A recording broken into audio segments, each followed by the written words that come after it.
The flat stood at the end of a narrow alley, its windows dark and uninviting. It had been abandoned for years, but for some reason, no one dared to tear it down. Sarah, desperate for a place to stay, found the rent affordable and decided to move in. The first night, everything seemed normal. The air was thick with silence, save for the occasional creak of the old building. But as the days passed, things began to feel wrong. She would hear footsteps in the hallway when she was alone, the faint whispers of voices calling her name in the dead of night. One evening, while unpacking a box, Sarah found a dusty, old photograph hidden behind the wall. It was a picture of a smiling family, 2 parents and 2 children, standing together in the living room. But the odd thing was, there was a figure lurking in the shadows, behind them, barely visible. The figure's eyes seemed to follow her as she stared at the photograph. The whispering grew louder, more distinct. "Help us, help us," it said, as though pleading. The lights flickered, and Sarah's heart raced. Something wasn't right. One night, unable to bear the mounting tension, she decided to leave. But as she reached for the door, the room grew colder. The door wouldn't budge. The shadows in the corner of the room shifted, and the figure from the photograph materialized before her, its hollow eyes staring at her with malice. Frozen with fear, Sarah tried to scream, but no sound came out. The figure reached for her, its cold fingers brushing against her skin. Then, as if everything around her had been a dream, the flat fell silent once again. The lights flickered one last time before plunging the room into total darkness. And just like that, Sarah disappeared. The next morning, the building was quiet again, as if nothing had ever happened. The neighbors in the alley went about their usual routines, oblivious to the events that had unfolded the night before. But the flat, now devoid of Sarah's presence, stood still, its dark windows staring out into the world like hollow eyes. Weeks passed, and the flat remained unoccupied. The landlord, who had noticed the absence of rent payments, went to inspect the place. He unlocked the door, stepping into the cold, musty air of the apartment. The rooms were untouched, the dust undisturbed, but there was something off. The shadows in the corners seemed darker than they should have been, as if they held something just out of sight. The landlord approached the living room and froze. On the wall, a fresh mark was visible, as if someone had traced a handprint in the dust. But it wasn't the dust that had left the imprint. It was something darker. It looked like a stain, blacker than night itself, as if it were trying to crawl out of the wall. He backed away slowly, his heart pounding. He hadn't seen Sarah in weeks. There had been no trace of her since that night. And now, it seemed as though something in the flat had taken hold of her. Something far darker than anyone had ever imagined. As he turned to leave, a cold gust of wind slammed the door shut behind him. The whispers began again, faint, but growing louder, echoing down the empty hallway. "Help us! Come back! Help us!" Desperately, the landlord tried to open the door, but it wouldn't budge. The whispers grew into frantic cries. "You have to stay. You have to stay." The air grew thick with a suffocating presence. With one final push, the door flew open. The landlord stumbled back into the hallway, gasping for air. He looked up, his eyes wide with terror, as he realized the flat was not empty. A shadow stood in the doorway, its form shifting, its hollow eyes staring right at him. And behind it, more figures began to emerge, disembodied, lost souls, trapped in the darkness of the flat. The landlord ran, the voices chasing him. But the alley outside was just as empty as it had been that night Sarah disappeared. The flat had claimed another soul. The flat stood in silence once again, waiting for the next unlucky soul to find its dark embrace. Days turned into weeks, and word of the landlord's strange disappearance spread. Yet, despite the eerie rumors surrounding the flat, no one dared to enter. The alley became quieter, and the building seemed to loom taller, its once tolerable presence now an oppressive weight on the neighborhood. But it wasn't just the building itself that had changed. The residents of the nearby flats began noticing things. Strange occurrences, subtle shifts in the air, a light that flickered at odd hours, a door that would open by itself, only to be slammed shut by an unseen force. Unsettling dreams, nightmares, where they would see the flat, empty but alive with shadows, filled with the anguished faces of those who had entered and never left.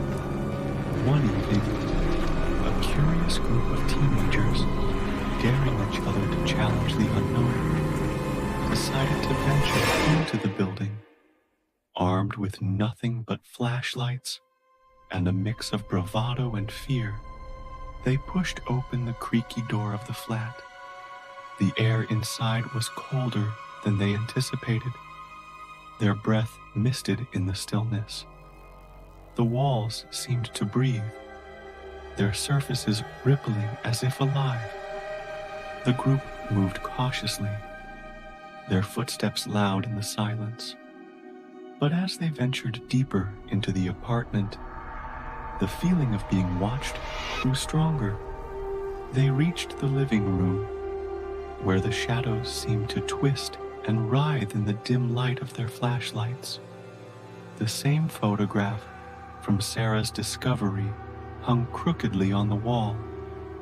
The smiling family stared down at them, but it was the shadowy figure behind them, once only a hint, now clearly visible, its eyes burning with hatred. Suddenly, the temperature dropped sharply, and the whispers returned, low at first, then rising in volume, like the collective murmurs of countless voices. "Leave, leave, or become one of us." One of the teenagers, a bold girl named Lily, stepped closer to the photograph, drawn by some unseen force. Her fingers grazed the frame, and in that instant, the room seemed to shift. The shadows broke free from the corners, engulfing the room like a tidal wave. The light from their flashlights flickered wildly, casting grotesque shapes across the walls. Then, just as quickly as it had begun, everything went dark. The group was plunged into total silence, the kind that pressed against the ears and made each breath feel suffocating. Lily called out, but her voice was swallowed by the oppressive darkness. Panic set in as the group realized they were no longer alone. Cold hands grabbed at their legs, their arms, pulling them toward the floor.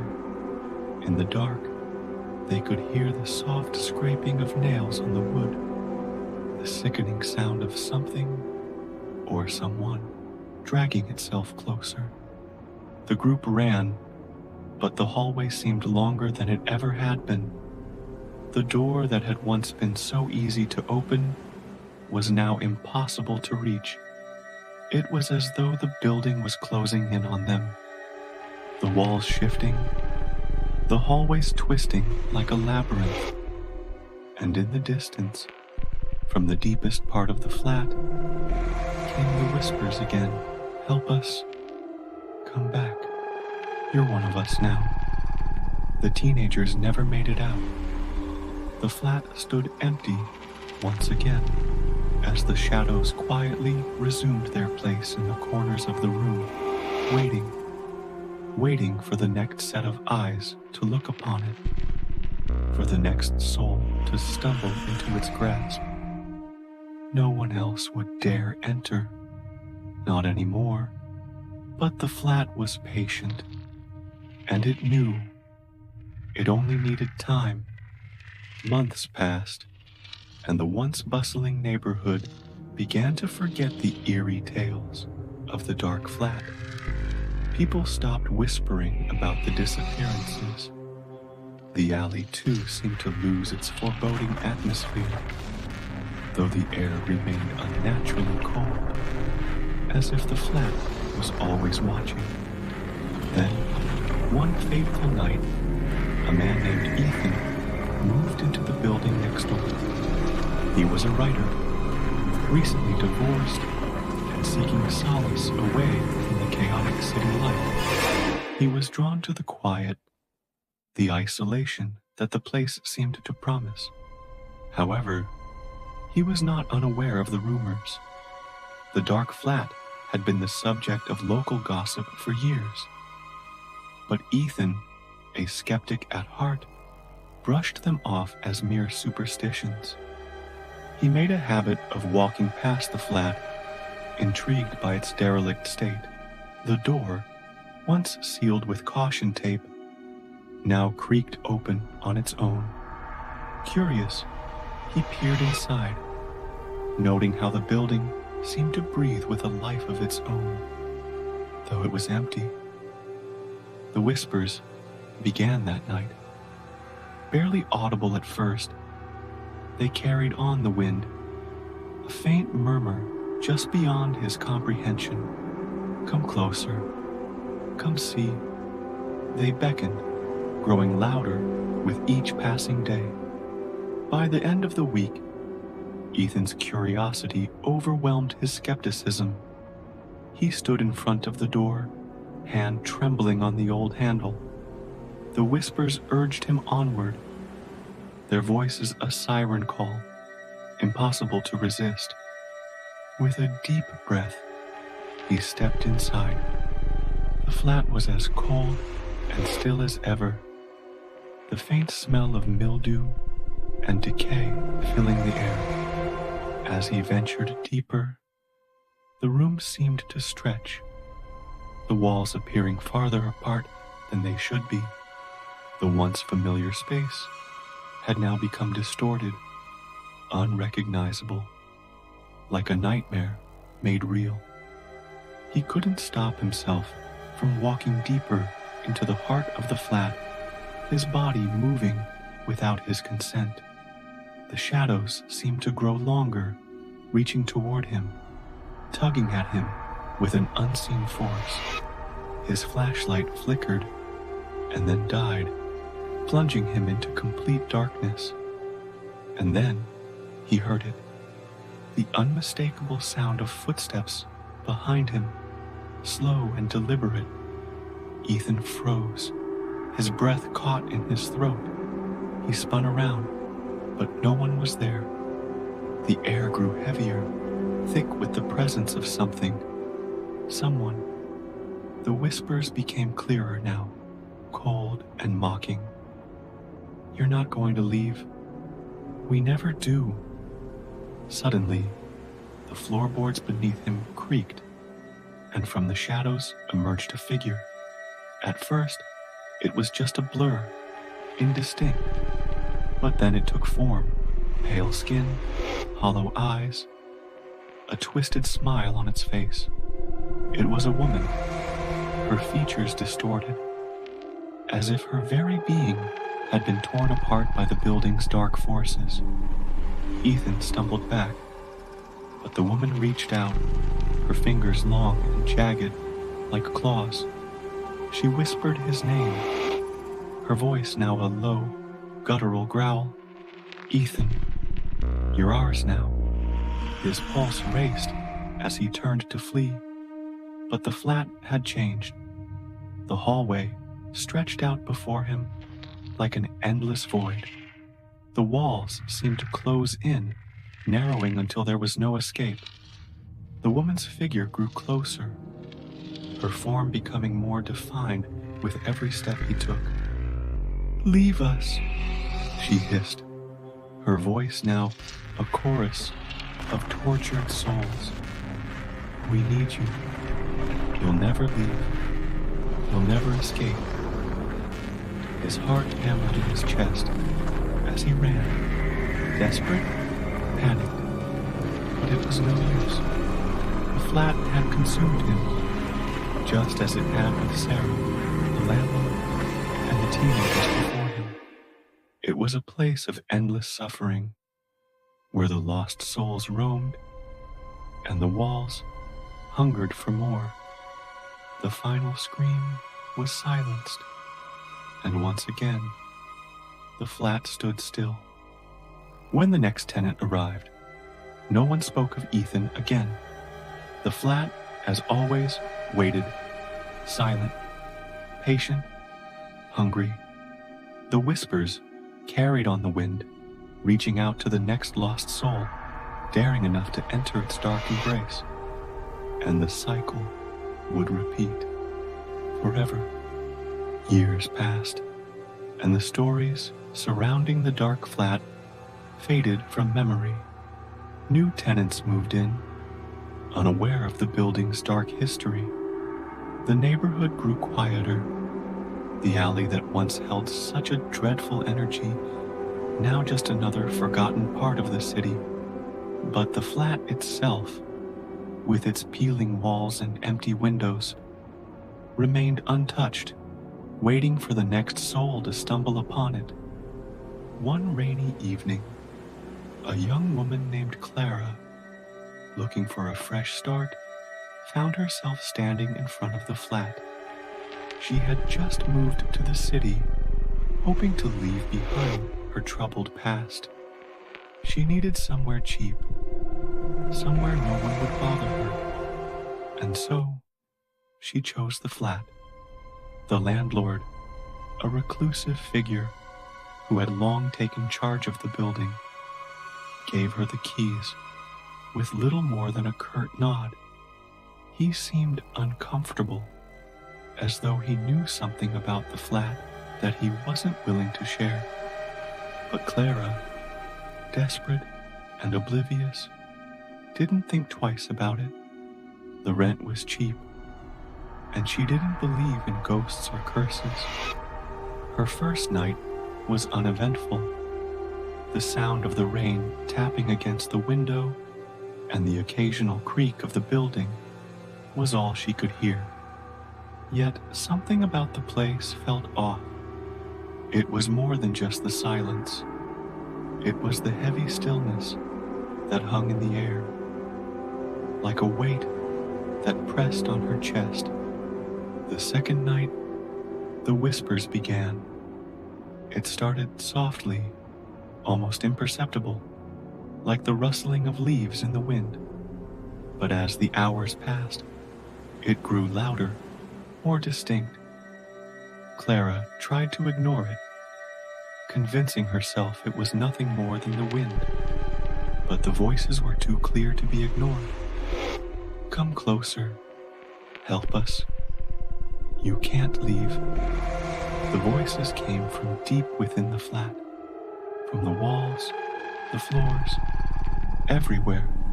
The feeling of being watched, of something lurking just out of sight, gnawed at her. But Clara was strong-willed. She told herself that there was nothing to fear. There had to be an explanation. That was until the figure appeared. It was in the corner of her bedroom, standing in the shadows, its form flickering like a candle's flame. At first, Clara thought it was her imagination, but the figure grew clearer with each passing second. It was a woman, pale, her eyes hollow and black, her hair tangled and wild. She stood there, staring at Clara with an expression of silent pleading. Clara froze, unable to move, her heart pounding in her chest. The woman opened her mouth, but no sound came out. Instead, the whispers grew louder, filling the room like a swarm of angry bees. The figure reached out, its hand extended toward Clara, its cold fingers brushing against the air. And then, a voice, clear and sharp, but still a whisper, cut through the chaos. "You're one of us now. Welcome home." Clara's blood ran cold as the words sunk into her mind. She backed away, her legs trembling. But the woman stepped forward, her cold eyes never leaving Clara's. The room seemed to close in around her, the walls pressing in with an almost physical force. Panicking, Clara tried to run, but the door wouldn't open. It felt as though the flat itself had locked her in, trapping her with the figure that now moved closer, her face twisted with an expression of both pain and hunger. "Don't fight it," the figure whispered, its voice now distorted, a chorus of anguished souls. "You will stay with us forever." Clara's breath quickened, her body frozen in terror. The shadows in the corners of the room began to stretch, reaching for her, as though the flat itself was coming alive, pulling her deeper into its dark heart. The floor beneath her feet seemed to shift, becoming softer, like quicksand, and the walls began to close in around her. The last thing Clara saw before everything went dark was the woman's face, her eyes wide and empty, as if she had been waiting for Clara all along. The whispers stopped. The next morning, a neighbor passing by the flat noticed the door was ajar. They thought nothing of it, assuming it was a small oversight. But when they looked inside, there was no sign of Clara. The flat was eerily quiet, the air still and thick, with a sense of something missing. And the flat waited once again. The whispers would return when the next soul wandered too close. The cycle would continue. There would always be someone desperate, someone in need, who would fall into the flat's dark embrace, and the flat would remain silent, patient, and hungry for the next soul to claim forever. As time passed, the neighborhood began to change. The once forgotten flat, now gaining a grim reputation among the few who still whispered about it, remained standing, almost untouched by the passing years. The alley that housed it had become even quieter, the shadows lengthening and darkening, as though the very essence of the place had seeped into its surroundings. Then, one day, a new family moved into the building. The Jones family, a young couple, Adam and Emily, along with their 8-year-old daughter, Lily. They had relocated to the city for a fresh start, away from the stress of their previous life. The flat had seemed like the perfect place, affordable and in a quiet neighborhood. The landlord, though he seemed a bit off, had assured them the flat was safe, despite the rumors. At first, everything seemed fine. The family settled in, unpacking their belongings and adjusting to the new routine. But soon after they had moved in, strange things began to happen. It started with subtle noises, scratching, knocking, whispers carried on the wind at night. Adam and Emily tried to dismiss it as the building settling, but Lily, sensitive and perceptive, grew increasingly agitated. She claimed she could hear voices in the walls, calling her name, beckoning her. "Mom, there's something in the flat. Something wants me to come play with it," Lily would say, her wide eyes full of fear. Emily thought it was just a child's imagination, but deep down, a creeping unease settled in her chest. Something about the flat felt wrong. Too silent, too still. One night, after tucking Lily into bed, Emily went to check on her again. The room was dimly lit by the moonlight filtering through the window. Lily sat up in her bed, staring at the wall with wide, unblinking eyes. "Lily?" Emily called softly, her voice trembling with concern. "What's wrong, honey?" Lily's head turned slowly, her gaze fixed on Emily, but it wasn't the look of a frightened child. Her eyes were empty, dark, hollow. "Mom, they told me to come," she whispered, her voice low and strange. Before Emily could react, Lily stood up and walked toward the door. But as she stepped into the hallway, Emily reached out to stop her, only to feel a sudden force, a cold, invisible hand that seemed to push her back. The room, the hallway, the entire flat grew colder, and Emily felt an overwhelming sense of dread. "Lily, stop," Emily cried, but it was too late. Lily stepped into the darkness of the hall, her figure swallowed by the blackness. Adam, who had been asleep, suddenly woke up, hearing the commotion. He rushed to the hallway, but it was empty. The cold air wrapped around him like a suffocating blanket. His eyes darted around, but Lily was nowhere to be found. "Emily, where's Lily?" Adam asked, his voice cracking with panic. Emily, her heart racing, could barely speak. She was paralyzed with fear, her eyes fixed on the spot where Lily had vanished. We need to get out of here," Emily gasped. But as she turned to grab Adam's hand, she saw something that made her blood run cold. The walls were moving, not in the usual way.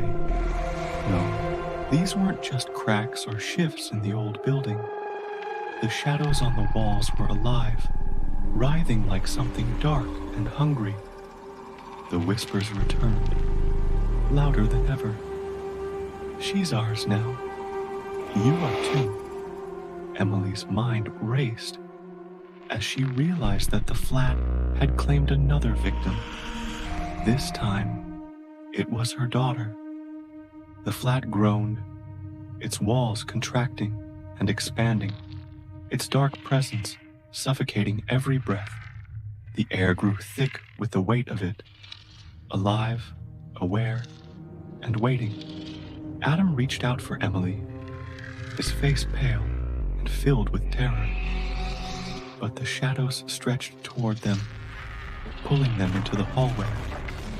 Before they could flee, they were dragged toward the living room, where a familiar sight greeted them. The photograph of the family that had once lived there, now twisted, distorted. The figures in the photo no longer smiling, but pleading with empty eyes. Behind them, the figure of the woman, the one who had appeared to every previous tenant, loomed in the shadows, her eyes fixed on them. "You shouldn't have come," the figure whispered.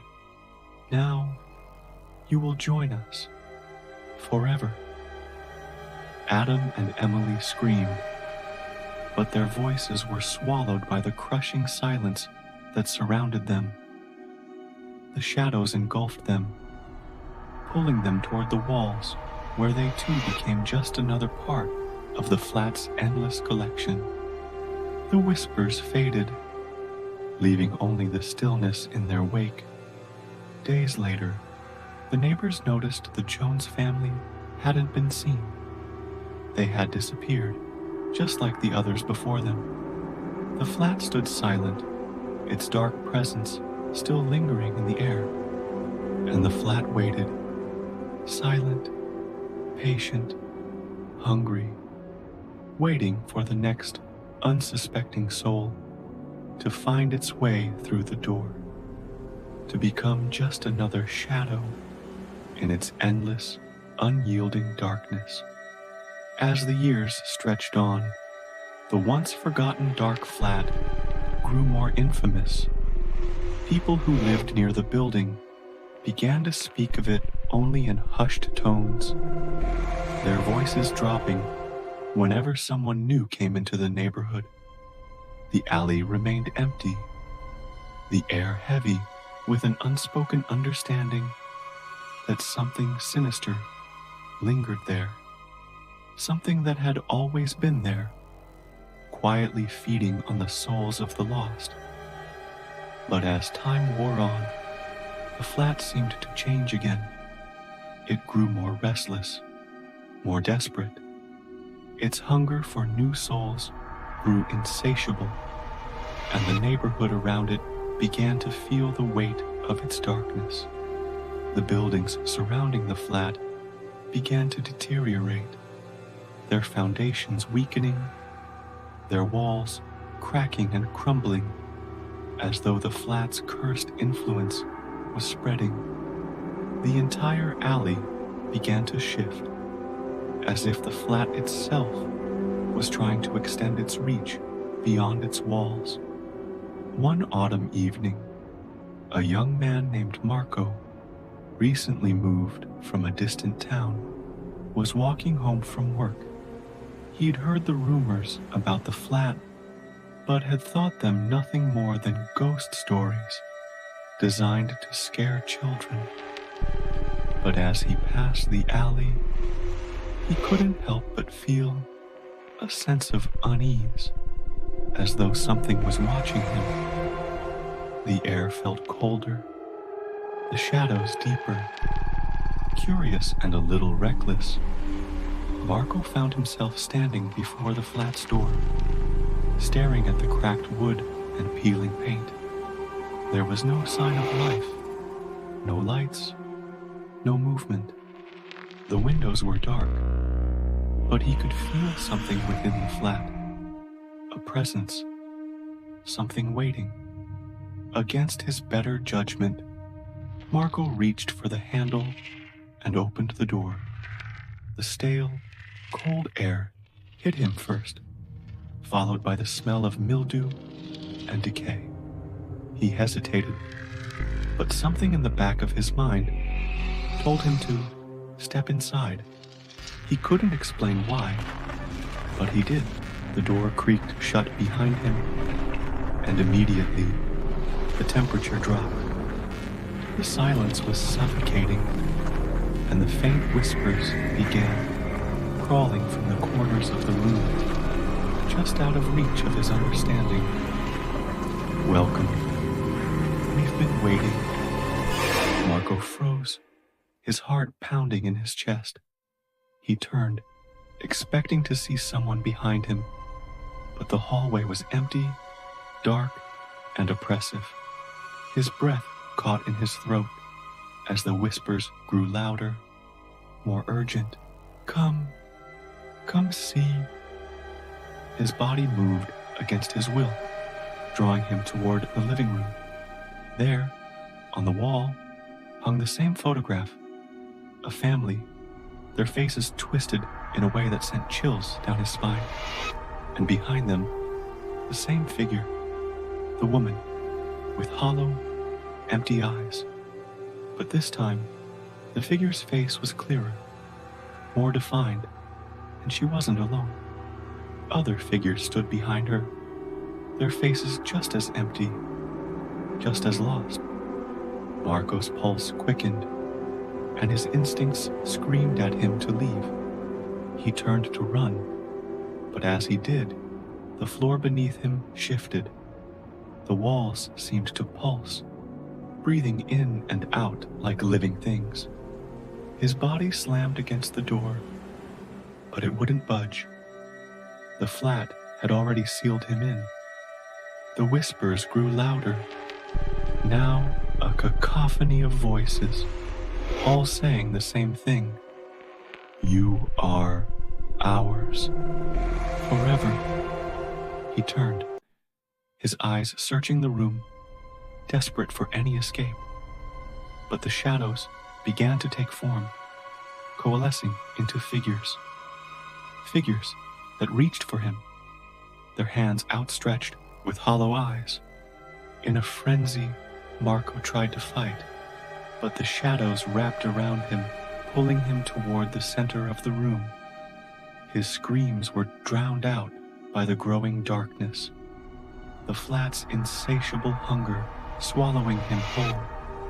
The coldness spread through his body, paralyzing him as the shadows consumed him, dragging him into the walls, his form merging with the others. And just like that, Marco disappeared, leaving nothing but the stillness of the flat. The neighbors noticed his absence the next morning. At first, they assumed he had simply left. But as days passed and no one saw him again, the rumors began anew. The dark flat had claimed another soul. The landlord, a man who had long avoided speaking of the flat's history, stared at the door from the safety of his office. He knew. He had always known. The flat needed to feed, and it would continue to do so as long as people were drawn to it. The whispers would never stop, always calling to the next unsuspecting soul who dared to enter. The flat, now more alive than ever, sat waiting. It would never be torn down. It would never be forgotten. It would only continue its cycle, drawing the lost, the desperate, the curious into its dark embrace, until every soul was claimed. The shadows would never leave, and the flat would always hunger for more. And so, the darkness lived on forever. The city, once vibrant with life, had started to feel the weight of the flat's lingering curse. The alley where it stood had become increasingly desolate, the few remaining buildings showing signs of wear, their windows covered in grime, their doors sagging on rusted hinges. The people who lived nearby had begun to leave, unwilling to live in the shadow of a place that seemed to drain the life from everything it touched. Yet, no matter how many times the residents moved out, a new face always found their way to the flat. It had become a quiet legend, one that people whispered about in fearful tones. But the flat did not care. It was patient, and it was hungry. It did not need stories or rumors. It simply needed souls. One winter, a young woman named Mia moved to the city. She was a college student, far from home, and seeking to escape the chaos of her previous life. The flat was affordable, and she had no idea about the stories surrounding it. The landlord was strange, a quiet man who didn't seem to make much eye contact, but his price was reasonable, and Mia needed somewhere to stay. Her first few days went by without incident.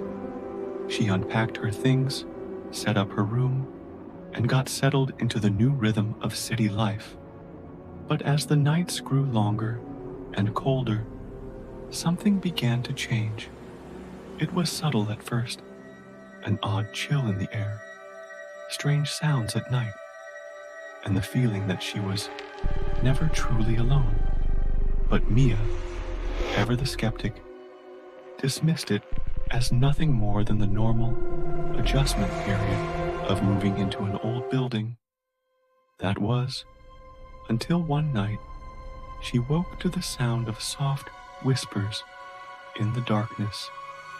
She lay still, straining to listen, but it was no use. The voices were clear now, murmuring in the corner of her room, just out of sight. The whispers were beckoning her, calling her name, Mia. Come closer. Her heart raced as she turned to face the corner, but nothing was there. The room was still, but as the whispers persisted, growing louder, Mia felt a cold hand brush against her shoulder, and she spun around in terror. She gasped, her breath freezing in the air. In the doorway stood the figure of a woman, pale, hollow-eyed, her face twisted with something both painful and yearning. The woman's lips moved silently, as though speaking without sound, and in that moment, Mia understood. This wasn't just a ghost. This was something far worse, something older, hungrier. Come with us, the figure whispered, her voice now clearer. You belong to us now. The temperature in the room dropped so suddenly that Mia's breath clouded before her. The walls seemed to shift, the shadows stretching longer, reaching for her.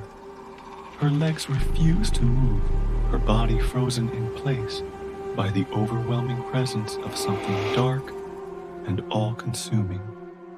Desperate, Mia turned to flee, but the door wouldn't open.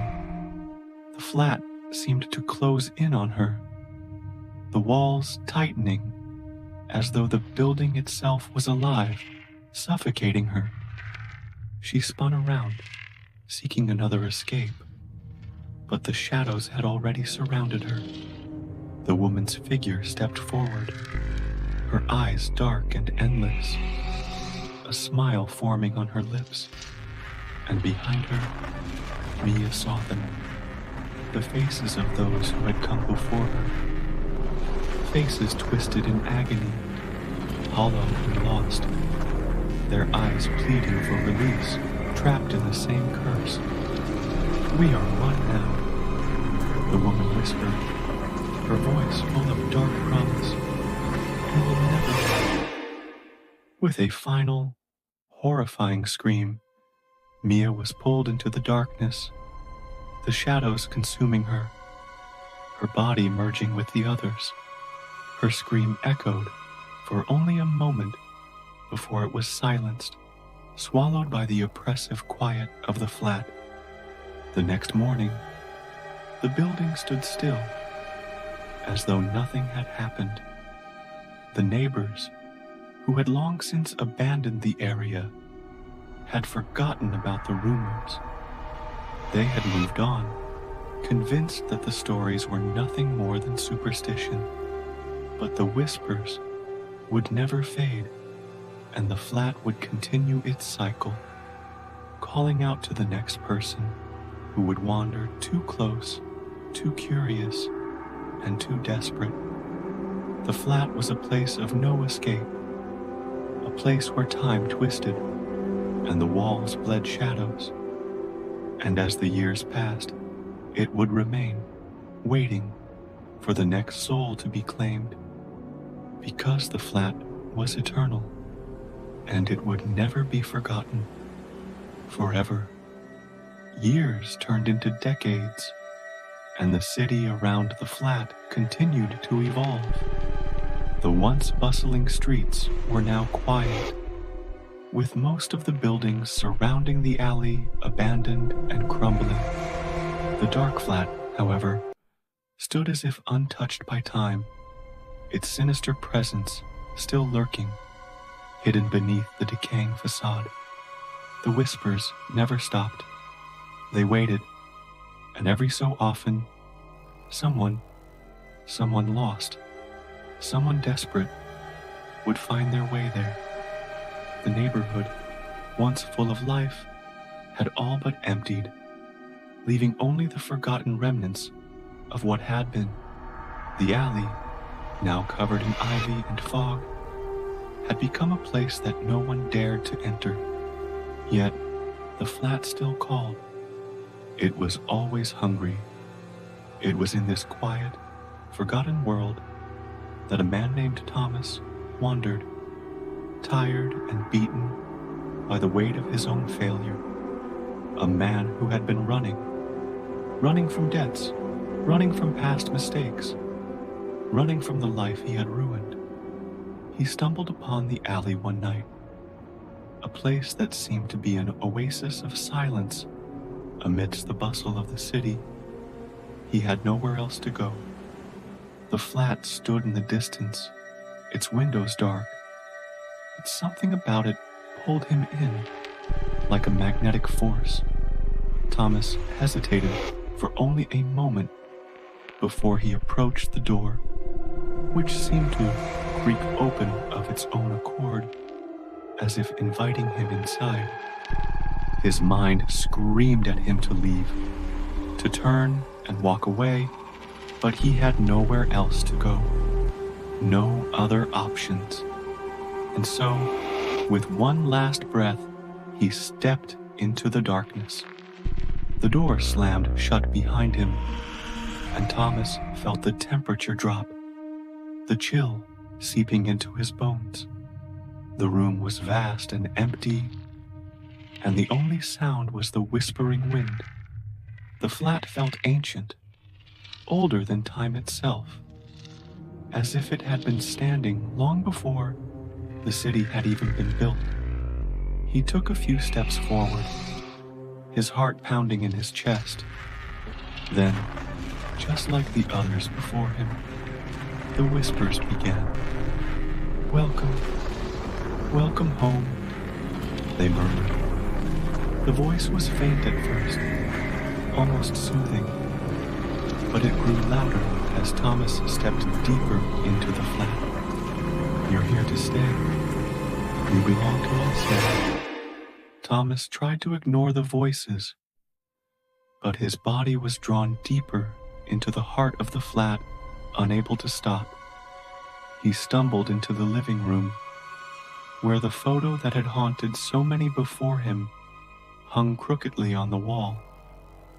The same family, the same figure lurking in the shadows, behind them, watching, waiting.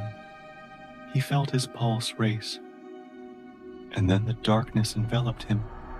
Shadows slithered along the floor, rising like thick smoke, twisting around his legs, pulling him toward the center of the room. His breath quickened as the walls seemed to bend and distort, the air growing heavier with every passing second. "You've come to join us. You are one of us now. We will never let you go." A cold, pale hand reached out of the shadows, brushing against Thomas's arm. He froze, his skin crawling, his mind screaming for him to run. But it was too late. The flat had already claimed him. Suddenly, the room was filled with figures, horrible, twisted beings with hollow eyes, their faces distorted in agony. The woman, the same figure who had appeared to each soul before, stepped forward, her eyes locking with Thomas's. "We are forever. You will never leave us.